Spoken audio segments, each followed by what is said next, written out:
Peace, everyone. So, today we're going to be talking about when the narcissistic person is not who you expect. From beautiful seas to flourishing legacies. There is this whole community, there is so much information, and the whole world seems to be talking about this idea of narcissism, right? If you watch a few videos, they'll tell you about certain qualities these people have, the dark eyes, the death stare, and certain things that they do, and they're robotic at times. And there are so many things. But I wanted to talk about something which I haven't heard much about, and I've experienced many times where I've been around a lot of people who have these qualities that I hear about, but they are never in the way that I hear about them. So most of the time we expect literally people maybe with red faces and horns on top of their head, and it's the obvious narcissist, the person who is self-entitled and all of these things. But what I have found over my own experiences with numerous narcissists over the years is that they are never how they sound, especially when we hear about them. Now, this is a really important video because this was something that I had a realization about through my own experiences of dealing and working and being in familial relationships with these people. It was honestly maddening at times. And the reason why it was maddening is because when you meet these people, there are certain behaviors that these people have, right? These people who, I'm not going to call them narcissistic, but they have these toxic traits. They shame you in public, for example. They talk about themselves all the time. They don't talk about themselves all the time. They talk about you all the time. They do things in a self-serving manner. They change the reality of a situation. They gaslight you, which is changing the reality of a situation. And they do so many other things. They guilt trip you and all of these things.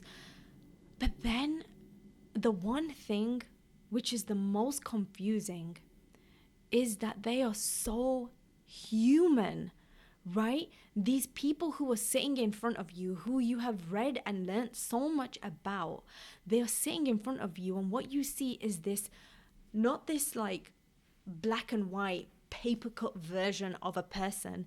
They are these three-dimensional, complicated beings with history of pain, and with everything that they say, like with hobbies and interests and things, and they can have conversations with you so openly and all of these things, and it can get so confusing. So this video, I wanted to speak to that a little bit and how it can get confusing. And one of the things that happens is after the whole stage of being around someone who is narcissistic, and there are 3 stages of being around these people. Number 1 is the love bombing stage. The person makes you feel very good about yourself. It's almost like you are meant to be, right? Literally everything falls into place. They are like you, but they are not you. And there's so many things involved in that. And then the second stage is the devaluation stage. And this is where the hot and cold, positive and negative reinforcements are given to you. It's like the control, right?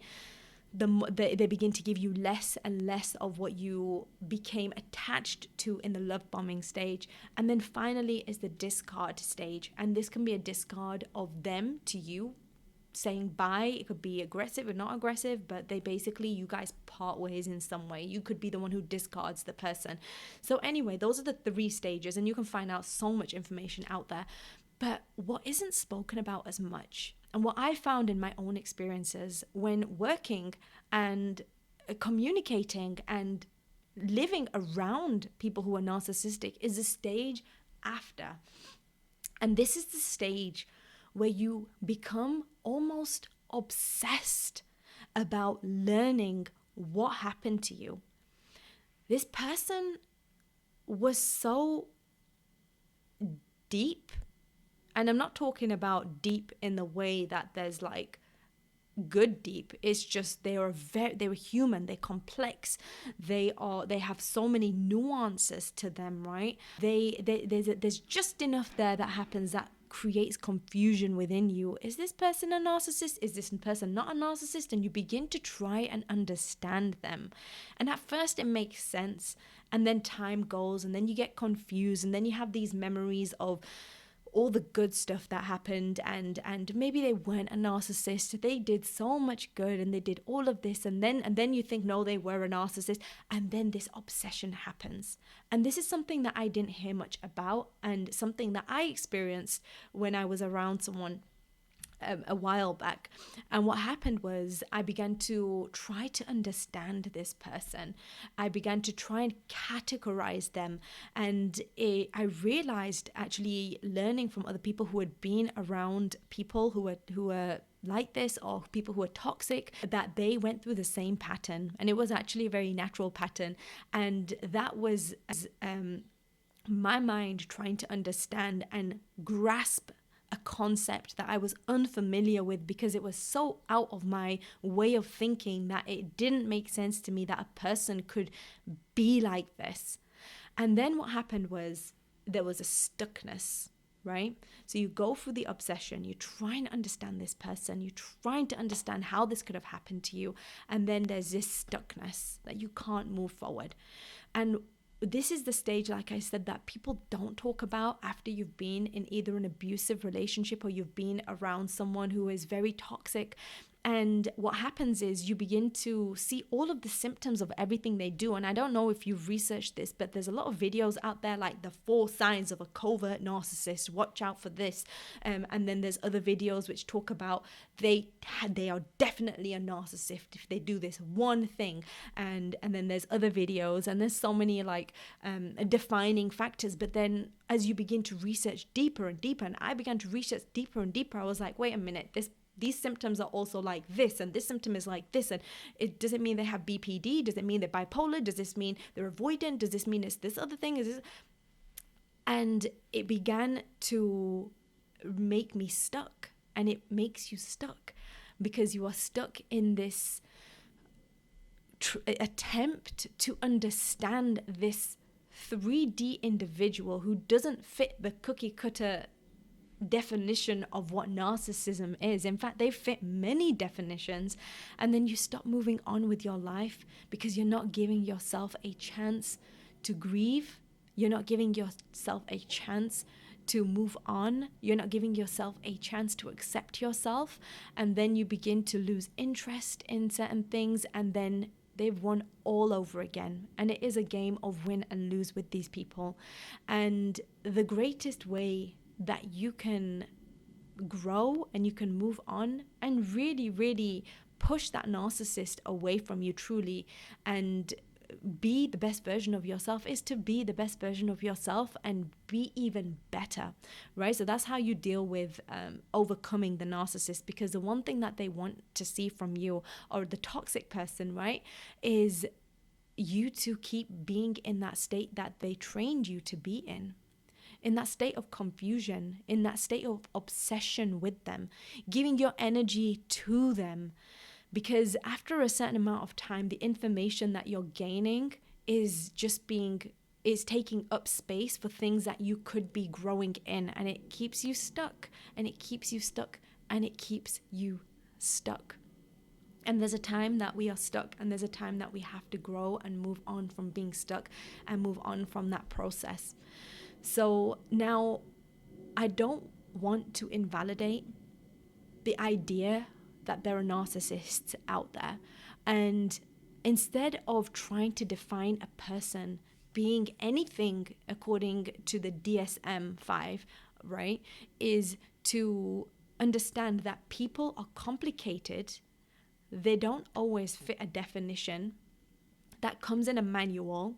And there are so many things that might confuse you about a situation. But the one thing that you can be sure about is how certain people and your interaction with them can create a very negative interaction within you. And a sign of this being around these kind of people is confusion in your sense of self, is a stuckness, is acquiescing, pleasing them from a place of obligation, of guilt, of all the negative things rather than a place of fullness and goodness. And those are just some of the signs. There are so many other signs that a person is not healthy for you, and that is what it comes down to. It's not about the narcissist you expect. It's not about the narcissist you don't expect. It's not about a person who has BPD and a borderline personality disorder. It's not about a person who has any other disorder. It's about that person being healthy or unhealthy for you. And that's really the question. Is this person making me a worse person?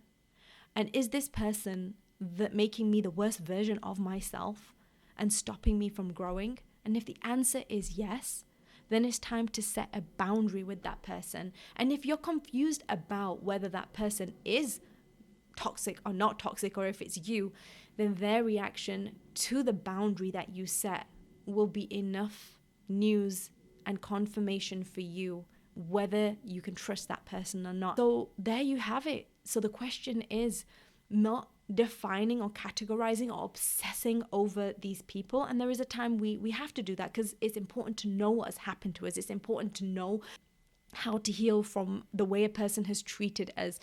But when we obsess over it for so long, it can get extremely confusing, and it can stop us from really moving forward and truly moving ahead in our lives as well. And ahead as in the best version of ourselves. So the question that we really ask is this person good for me or not good for me? And if they are good for you, then and you're doubting your own reaction with them, then it's time to work on yourself as well. Maybe you're both toxic for each other. But the one thing you can do with all people, before you build trust with them, if there is any reason that there is a lack of trust in the relationship, if there is a gut feeling within you, something telling you that something isn't right, then set a boundary. That's your one small thing. Set a boundary with the person and give it time, and do things on your terms and see how they react. And this is not to test them. This is to give yourself space and give yourself everything you need to breathe and be. And then what happens to happen is that the person will show themselves. And sometimes they'll show themselves to be not who you expected. Sometimes it's the narcissist that you never expected. And sometimes it is the most amazing friend that you could have never imagined having, because this person respected your boundaries and they thought about their actions, and they were even kinder to you, and they were gentle with you. So that's the way to just see it. So anyway, if you want to work on me one-on-one, I am offering coaching. I do a whole body coaching session, which means that I work with the body, the mind. Is a holistic approach. And there's also a free chapter of my book from the woke writer, and it is the chapter on surrender. It gives you the 4 principles of surrender. It is free. And there is also a course if you want to level up a little bit in creating your legacy, in living a life of meaning and purpose. And it isn't just for writers, it's for anyone who wants to create a masterpiece. And that course is called The Woke Writer. And I hope that you have a beautiful and blessed day. Thank you so much for being here with me. Please share this video with anyone who you feel might benefit, and trust yourself and put that boundary down with people. And it is okay that you are going through a process of healing, but then there comes a time when it's time to grow and when it's time to move on from that grief. Have a beautiful and blessed day, everyone. Assalamu alaikum wa rahmatullahi wa barakatuh.